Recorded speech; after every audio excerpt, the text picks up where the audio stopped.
محترم، آپ نے اپنی بیٹی کو سوکن پر دیا، تو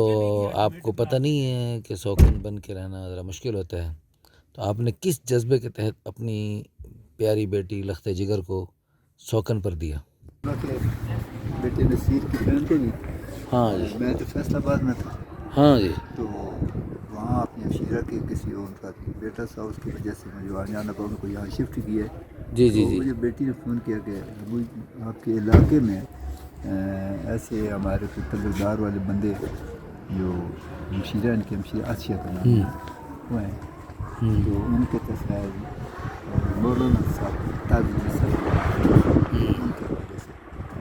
انہوں نے ایک چیز ہمیں بتائی، ایک رشتہ بتایا بڑا رشتہ اچھا، بتایا بہت اچھا ہوگا کہ یہ کام ہے کہ اچھے لوگوں کا آپس میں دین کا معاملہ، دین کے کام کو دین سمجھتے ہوئے وہ لوگوں کے رشتے بنا رہے ماشاء اللہ، ہیں۔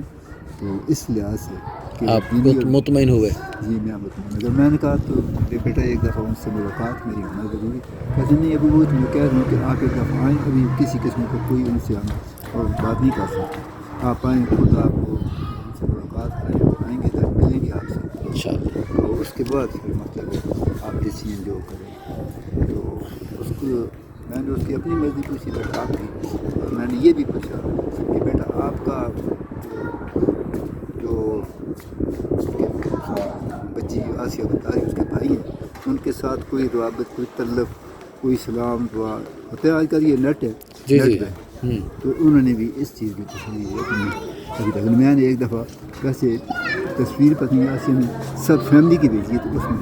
دیکھی۔ اچھا آپ مجھے یہ بتائیں، اب آپ نے بیٹی کو سوکن پہ دیا، آپ خوش ہیں، الحمدللہ مطمئن ہیں؟ مطمئن، آپ نے صلاۃ الاستخارہ نفل دعائیں مانگی، آپ کا دعائیں دل مطمئن ہوا؟ دعائیں تو بہت حدیث پاک میں ہے باپ کی دعا قبول، سیدھی عرش پہ جاتی، یہ تو مجھے پتہ ہے کہ میری سیدھی دعائیں اس کے عرش پہ اتنا جاتی، جلدی یہ نتیجہ عطا جی جی، فرمائیں گے۔ دعائیں یہ ہوتی ہے نا، اس کی دعا یعنی والد کی دعا سیدھی عرش پہ جاتی، کوئی رکاوٹ نہیں بنتی، تو آپ نے بیٹی کے لیے دعائیں کی، یہ تو مجھے تو 100% دعاؤں یقین کے نتیجے میں اللہ نے آپ کو